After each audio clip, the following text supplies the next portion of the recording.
গরমে দারুণ টেস্টি একটা চিকেন কষার রেসিপি তোমাদের সাথে শেয়ার করতে চলেছি। তার আগে বলে দিই, আমি মনীষা, তোমরা দেখছো আমার ইউটিউব চ্যানেলে লেডি বং কিচেনে।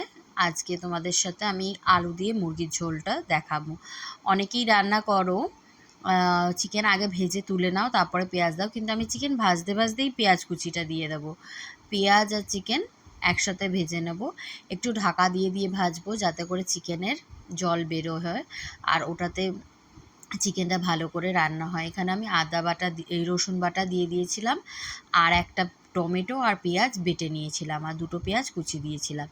এরপরে এটা দিয়ে ভালো করে কষিয়ে নেব। দিয়ে দিলাম 1 চামচের জিরে গুঁড়ো, 1 চামচ ধনের গুঁড়ো, 1 চামচ লঙ্কার গুঁড়ো, 1 চামচ হলুদের গুঁড়ো।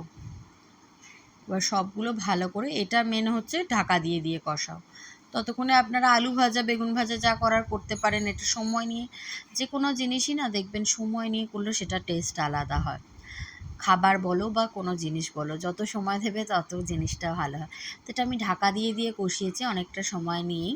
ভাত হতে যে টাইম লাগে, ভাতও বসিয়ে দিতে পারো সাইডে। এখানে আদা বাটা দিয়ে দিলাম, তারপরে গরম জল দিয়েছি সেদ্ধ হতে।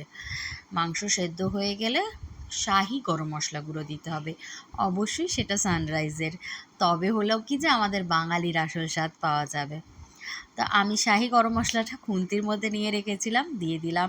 এই ছিল আমার দুপুরের মেনু। ভিডিও ভালো লাগলে অবশ্যই করেই সাবস্ক্রাইব করতে ভুলো না কিন্তু।